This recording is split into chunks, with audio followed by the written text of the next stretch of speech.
Good day guys, so today we are going to be looking at this question that is based on functions. We can see that it's question 4 and it says that from 4.1 we are given the equation of h of x. By looking at this we can see that it is an equation for a hyperbola. How do we know this? Because this equation here, it is in the form y is equals to a over x minus p plus q, right? So we can see that this equation here, it is in this form. So we know that it is a equation, this is an equation for the hyperbola. So now we know that we are dealing with a hyperbola. So 4.1.1 says that we should write the equation of the asymptotes, right? So the equations of the asymptotes, we know that there are two. So there's a y asymptote and there's an x asymptote. So what do we know about these two asymptotes, right? We know that for the x value 1, it's x, it's equals to the value of p. So remember that now the value here, we are seeing that it's -1, right? So if we see -1 here, it means that we have substituted our value here. So this is the value of p, this is the value of p, which is 1 here. So it means if this sign, it is still negative like this here, it means that the value of p is 1. So we are going to say that therefore for this, it's x is equals to 1, right? Because we know that when we insert this, it is going to change here. So since this negative sign didn't change here, it means that the value of p is +1.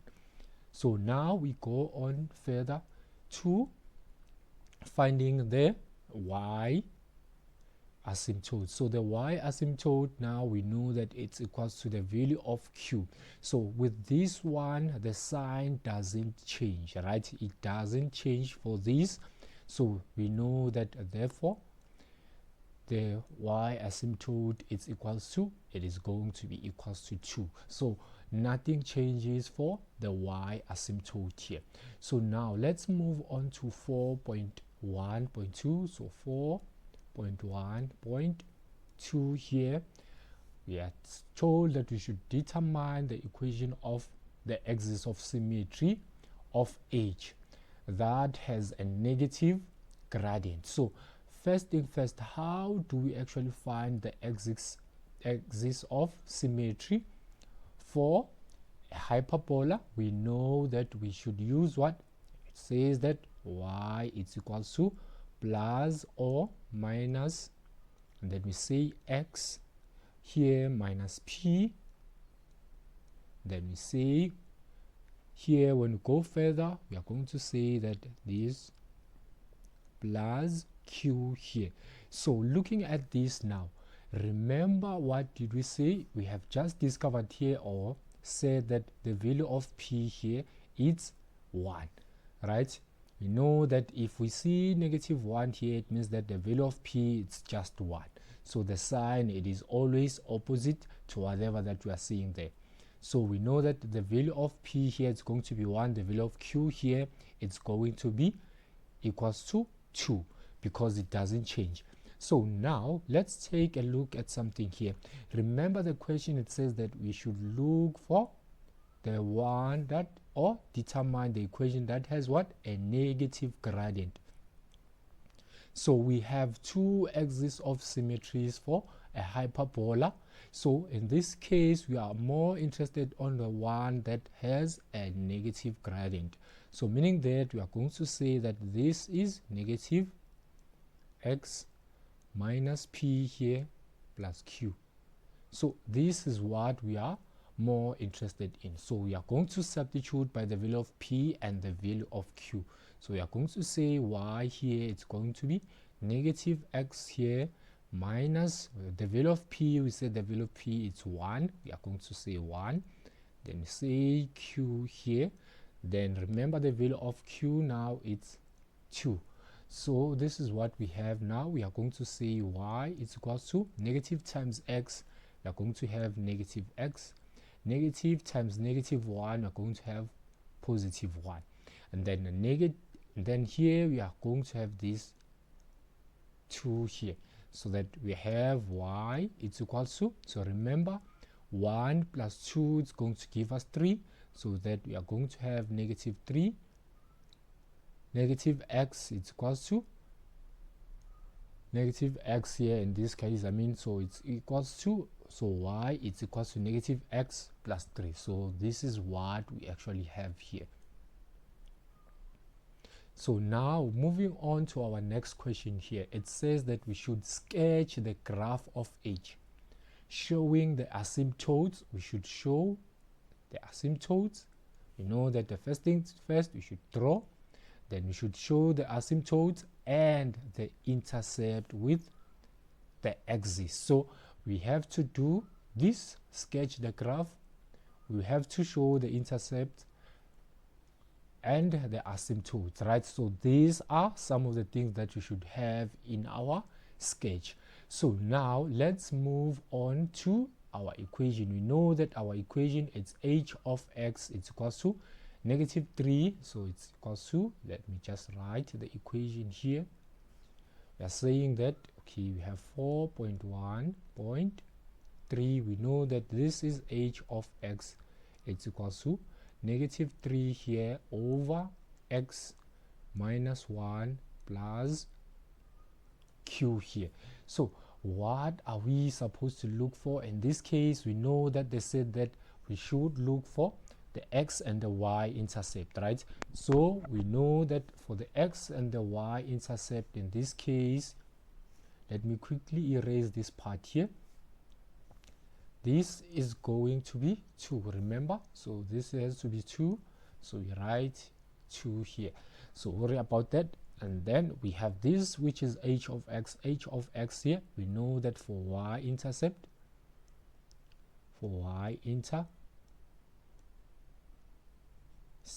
we know that we should make x equals to 0. Then we find the x. So where does x in this particular formula? We are going to make it equals to 0. So we are going to say h of 0 is negative 3 divided by 0 minus 1 plus 2 here. And then from this, that we have h of 0 is going to be equals to, so let's take a look at this, negative 3 divided by 0 minus 1. So we know that from this 0 minus 1 we are going to get negative 1. So negative 3 divided by negative 1, we are going to get 3, and then 3, and then plus 2 here. So h of 0 here is going to be equals to 5. So this is what we have here. We have now found our y-intercept. So our y-intercept, remember, these are coordinates, right? So these are coordinates. So we have to say that this is 0 and 5. We know this. Then now let's look for our x-intercept. We know that for our x-intercept, we are going to make what? For x-intercept, we are going to make y equals to 0. So from this, we know that h of x, it is the same thing as y. So we are going to make it equals to 0. And then we have negative 3 here over x minus 1, then plus 2 here. Then what are we going to do with this? We are going to transpose the negative 2 to the left hand side, so that we have negative 2 here. Transpose the positive 2 to the left hand side, so that it becomes negative 2. So here we have negative 3 divided by x minus 1. So we are going to have negative 3 divided by x minus 1. So from this, we know that the LCD here is x minus 1. So the LCD between the left hand side and the right hand side here, we can see that this is x minus 1. So we know that we have to multiply both sides by the LCD, right? So when we multiply the left hand side by x minus 1, we are going to get that this is going to be equal to negative 2x times positive 2, right? And then another thing that we are going to get here, it is that this, it is going to be equal to negative 3, because when we multiply by x minus 1 this side, we are going to have x minus 1. So now we have finally eliminated our fraction. So what we have to do is to transpose these two here to the right hand side, so that we have here, we have negative 2x here, it's equals to negative 5 here. Remember that this positive 2, when it is being transposed to the right hand side, it is going to be negative, so that we are going to have negative 3 minus 2, so that we are going to have negative 5. Then now we are going to divide both sides by negative 2 here. Divide the left hand side by negative 2. We are going to have negative 2 divided by negative 5, divided by negative 2. So this is going to give us 5 over 2.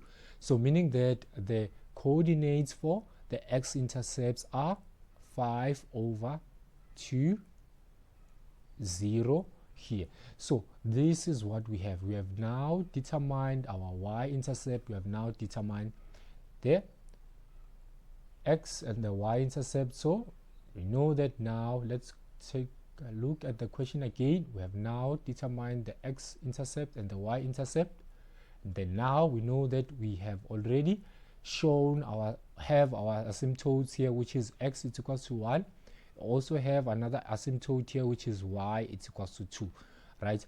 So now let's continue further going down. So we know that now one thing that we have to do now, it is to sketch the graph. So let's quickly sketch our graph here. In this case, let's take a look at something before we actually sketch the graph. So we have the value of a here. We have the value of a here. That is negative. So the value of a here is negative, right? Is less than 0. So meaning that our graph will be drawn like around this quadrant and around this quadrant actually, right? Because the value of a is less than 0. So this is what we are going to have when we draw our sketch. So now going back to drawing our sketch, let's have our sketch here. Let's draw the x-axis. Draw the x-axis here. We can draw the y-axis here. So this is what we have for the y and the x-axis, and then hopefully this is going to give us, okay, let me extend this. Okay, this is what we have, whereby we know that this is going to be the x-axis in this case.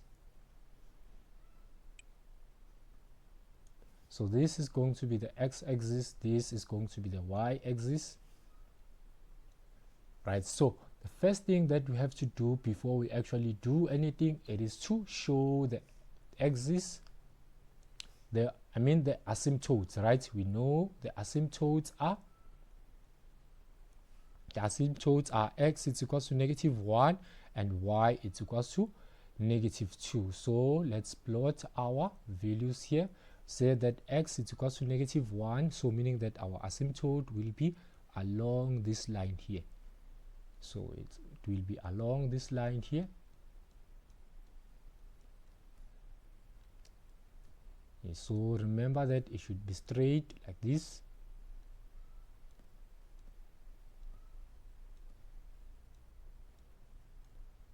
Right, so here we know that here the value here is 1, and then another thing that we should have here is that our y asymptote should be around here. So we know that we are going to have our asymptote here, our y asymptote here. So now we have shown our asymptote. And then another thing that we are going to have here, it is that we are going to have our x and y intercept. So our x and y intercept, remember, it's going to be around 5 over 2. 5 over 2, we know that this is 2,5. So we expect our x-intercept to be somewhere here, where here we know that this is 5 over 2. This is 5 over 2 here, right? And then our y-intercept, it is going to be where it's 0 and 5. So we are going to have 2, 3, 4, 5 somewhere here, right? So how do we actually draw our graph now? We are going to draw our graph in this way. It's going to cross there. Then remember, you must have a curve, and then must have this.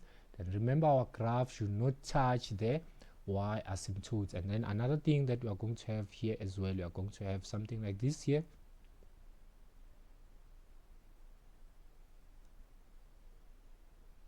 Right, so now we have shown the intercept with the axis, we have shown the asymptote, and then now we have sketched our graph. So this is what we have. So here we have to show that this is 5 here. So now we are actually done with this question. So this is how we sketch. Remember, it doesn't have to be up to scale, right? It doesn't have to be up to scale when you are not given a graph paper to draw on, right? So this is what you need to do.